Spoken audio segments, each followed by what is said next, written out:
Hi, I'm Mathieu Miranda, and welcome to Fangirl Fridays.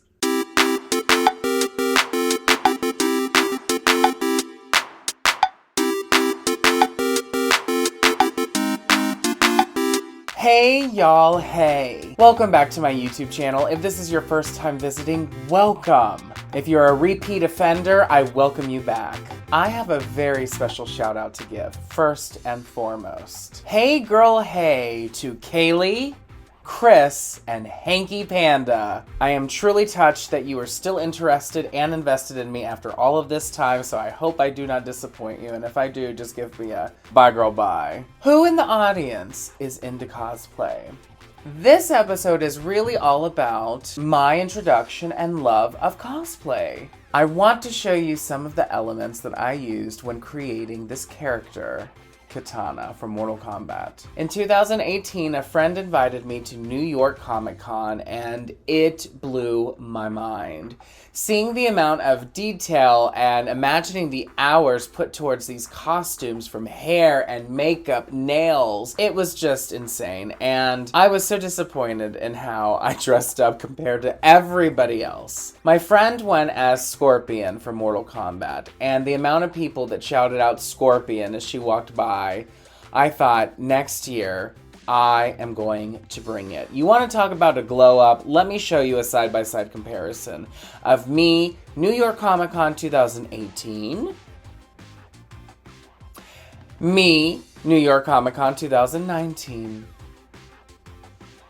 Quite a difference, huh? Since I saw how my friend put together her Scorpion costume, I wanted to try my hand at creating something from scratch, and the Mortal Kombat character that I decided to go with is, of course, Princess Kitana. I am trying to channel her right now from Mortal Kombat 11, just a little bit. If you're at home thinking, I can't do cosplay, I don't even know where to begin, I'm with you. I felt the same way. I didn't know how to sew. I could barely hot glue gun to save my life. I didn't even have markers at the time. I just grabbed some black and blue inked pens and started sketching on loose leaf paper, printer paper, any kind of paper I could find. I thought about shoulder pads and feathers and anything I could glue on that would be sparkly. I wasn't basing it strictly off of an in-game design because I'm so new to cosplay. I did not think that was going to be the best route. I had to think about the movement. I was going to be at this convention where there's tons of people bumping into you, and I wanted to make sure I looked larger than life. So of course I'd be in heels. I wanted my hair sky high. This was just so much fun. It reminded me of when I was back in college and working with my friends to create music videos and photo shoots. My roommates at the time, they helped me out from hair and stitching, and a friend of mine's aunt actually sewed the panels for me, and I went over to her house for different fittings to make sure it would work, and she did such a great job. I really thought everything came together. I was so excited to put this costume on that the day of Comic-Con, I started to freak out. I was so nervous. It was as if I was stepping into a character and performing for the first time. It was so weird. And of course, now I've got I'm anxious, so You got this, Matthew. Oh my god, dribble.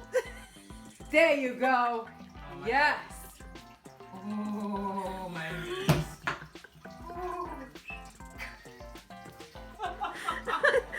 Stomach hurts. Stomach hurts. You got it.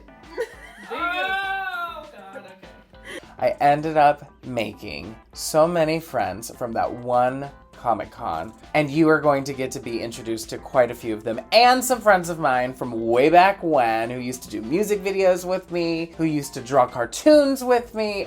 If you love talking about Mortal Kombat, stay tuned. Since I went to the Mortal Kombat premiere in costume, I thought it would be fun to show you some of the pieces that I refreshed. I thought it would be kind of boring to step into the same character's costume over and over again, but each time I'm adding something, taking something away, and as I'm seeing photos, how I'm posing, how I look, how I do my makeup, I can make it better and better, and that's where the creative elements really come out for me. With the help of my friends, staying up all night painting, and just having the sheer desire to bring this character into our world, I present to you Princess Kitana.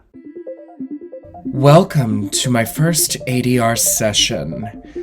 What you're seeing here now, at a very poor angle, is me matching the fabric that I want to use to sew onto the mask that I already have, and giving a small seam allowance. I folded the fabric and traced on top of one side, giving myself about a 1/4 inch seam allowance.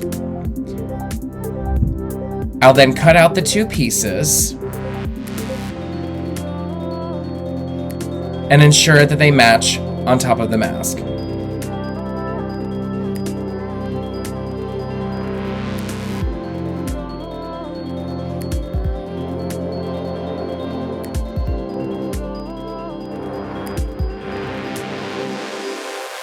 Now switching gears. What says royalty better than a little sparkle?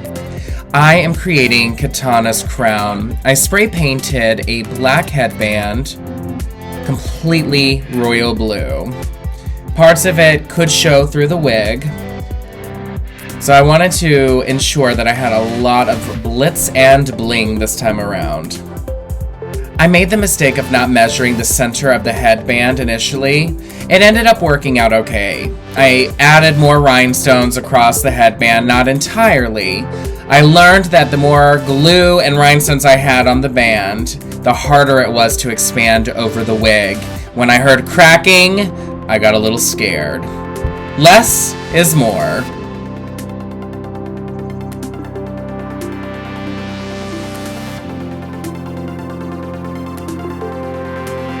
And voila!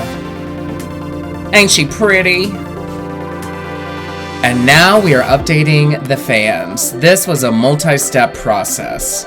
I purchased these long blue fans off of Amazon when I did the costume at first. And I used cardboard, spray painted them silver, and added details for the blades. Well, some of that paint rubbed off with the opening and closing of the fans, and it was pretty noticeable on the blue fabric. So I decided I wanted to make it a little bit more gruesome. Since I was going to a rated R film, why not show a little blood and guts? So I mixed acrylic paints together and added them on top of the blue fabric as well as the fan blades, hiding where some of the paint had rubbed off on the fabric. I then go in and use a sponge to detail the blades. I had to think about the motion in which I would be intending to do harm and where the blood would fall.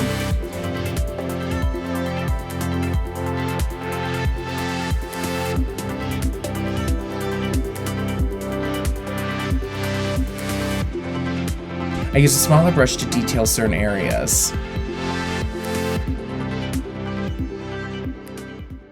I'm outside now in my backyard. There may be some noises. I wanted to kind of give you an idea of what I'm working with. I've got this clear Elmer's glue, and I've got a few different shades of food coloring. I'm gonna mix them up in this bowl. Hopefully find a way to put them in this squirt container. And then I'm just gonna kind of all around. I've got the fans on cardboard right now. It's kind of a windy day. I wonder if that'll help and add to the droplet effect of the spattering. But we're gonna see how this works.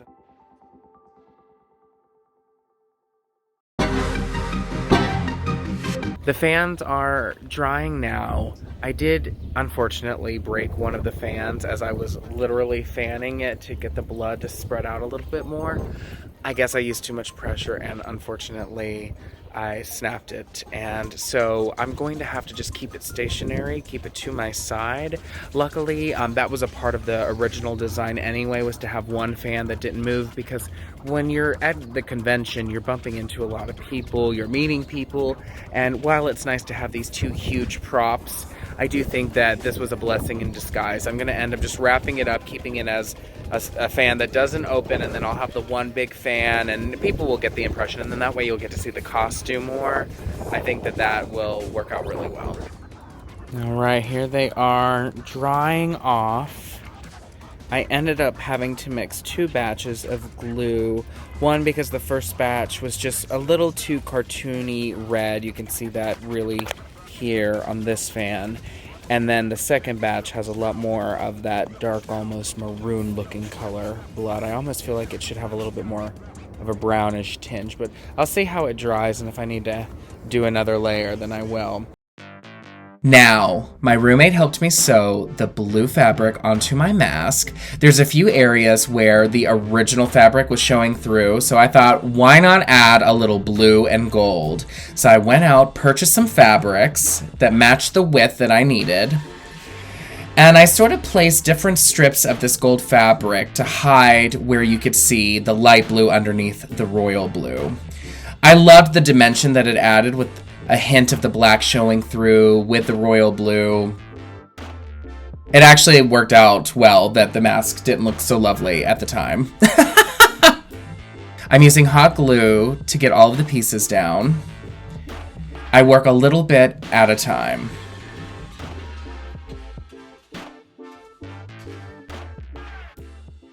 Kitana is a royal assassin. So she needs to think, how am I gonna protect myself if somebody is out to kill me? Well, Kit, look no further than some gardening knee pads.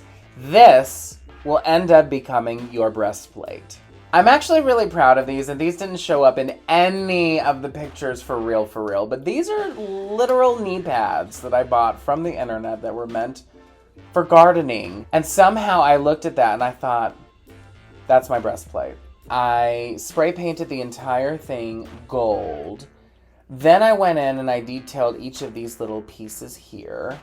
You can see some of the paint is worn off, but I like it because it gives sort of that more worn in look, even though it's darker. I gold leafed the outer perimeter entirely. And then I just hot glue gunned these little handles I got in the city. Because these already had holes in them, because this is designed to go around the knee, I thought, let me just extend this. I'll get something blue that matches the fabric that I'm wearing, and I can get an elastic band that will tie around me enough. Glue these on, put a strap around that so that goes around my neck. All I had to do then was get two pieces that are meant to clasp in together to be worn around my back, and they're just safety pinned in. Ta-da! Oh, and then this time around, I was wearing an actual breastplate. If you have been playing Mortal Kombat for quite some time, then you're probably aware of two characters that are often synonymous with Princess Kitana. Her sister and her best friend. These were shin guards that my friend Sophie gave me, and God bless, they don't fit my shins. They did work, however, as an arm bracer. And I wanted to give a nice little nod to the other MK characters. I know that in the games, Kitana doesn't really love Melina, but in my universe, she gives her a chance. All right, let's take this off. It's nice stretchy material. Oh, that's not stretchy.